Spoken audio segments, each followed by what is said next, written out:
Max Verstappen est là. Donc ça serait sympa de voir Max.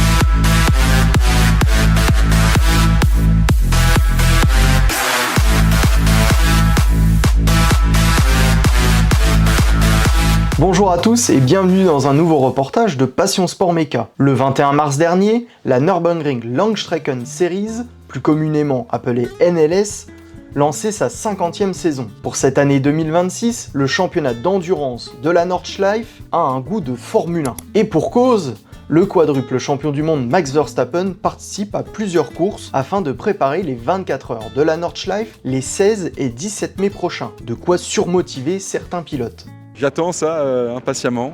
Je pense que c'est les deux sujets qui font le plus parler.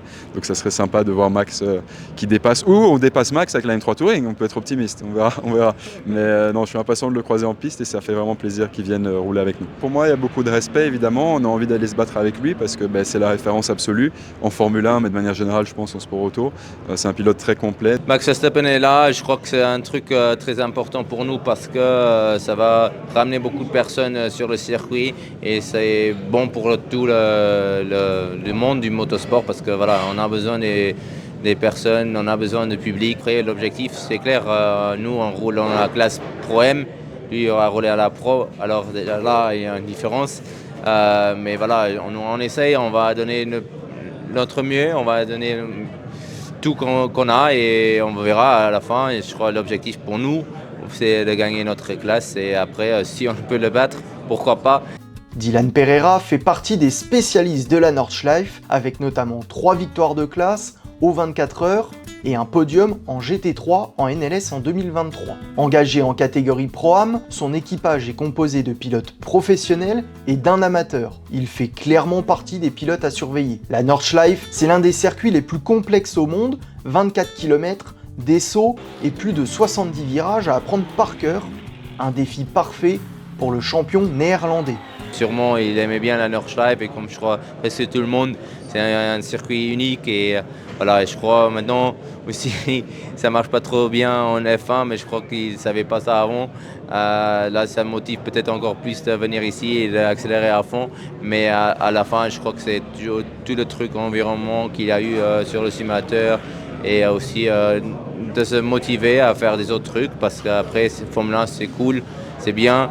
Mais il y a des autres courses au monde que 24 heures de Nürburgring, Spa et tout ça, Daytona, qui sont des courses énormes aussi. Et je crois qu'il veut faire ça aussi quand il est jeune et encore rapide. Une préparation au simulateur indispensable pour appréhender le tracé, mais aussi une opportunité pour Max Verstappen de s'entourer de spécialistes de la discipline. J'ai eu l'occasion moi de rouler un peu dans le simulateur chez eux, aux Pays-Bas. C'est quelqu'un de vraiment super sympa et très ouvert. Donc voilà, j'espère que je pourrais me mesurer à lui, mais je ne prétends pas encore être à son niveau. Actually, I contacted him, asked him how to go fast on a sim because he's the world's best sim racer. And yeah, there's that. Les présentations sont faites, place à la compétition. En NLS, tout se joue sur une seule journée. Mais la veille, une importante session de test a permis aux équipes d'affiner leurs réglages. Là, je suis vraiment content qu'on a fait un gros step en drivability de la voiture. Alors c'est beaucoup plus facile à conduire, il n'y a pas trop de sur, c'est beaucoup plus facile à conduire. Et c'est surtout important pour les 24 heures parce que si tu es toujours aux limites, c'est un peu chaud.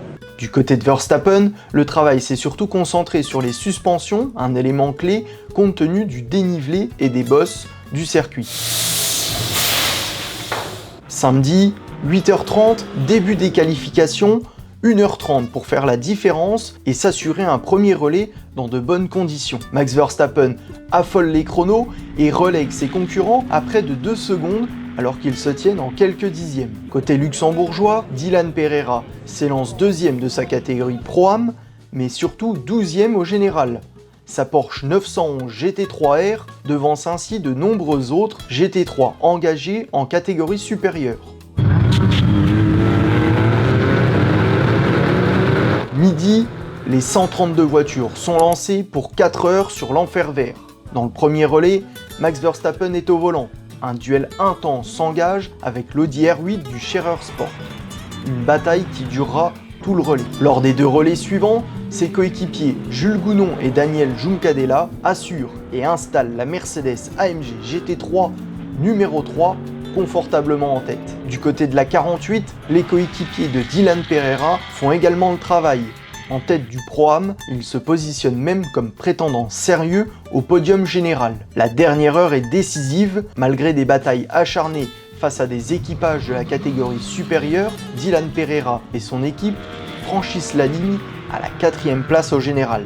Pour nous, la première fois ici sur le Nordschleife, deuxième fois, la NLS1 s'était annulée, mais première course en fait avec Loche sur la GT3R. Alors, c'est la première fois qu'une Porsche fait une course avec la Goodyear ici sur la Nordschleife.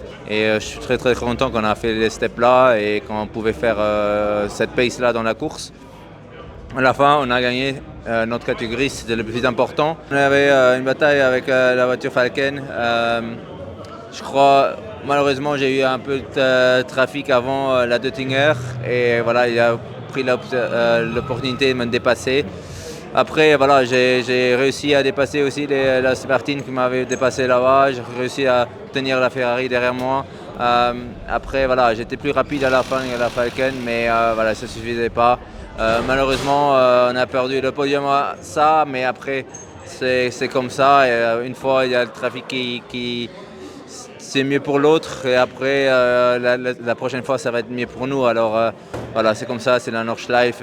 Pour la victoire, tous les regards se tournent vers Max Verstappen. Auteur d'un dernier relais impressionnant, il franchit la ligne avec près d'1 minute d'avance et célèbre devant une foule acquise à sa cause. Mais plus de 4 heures après l'arrivée, coup de théâtre, la numéro 3 est disqualifiée. En cause, une erreur de l'équipe qui a utilisé un 7e train de pneus alors que seulement 6 étaient autorisés. Une disqualification qui profite à Dylan Pereira, qui hérite finalement du podium pour cette première manche de la saison. Cette NLS2 aura été riche en enseignements. La domination de Verstappen et de son équipe, malgré la sanction, leur aura permis de récolter de précieuses données en vue des 24 heures.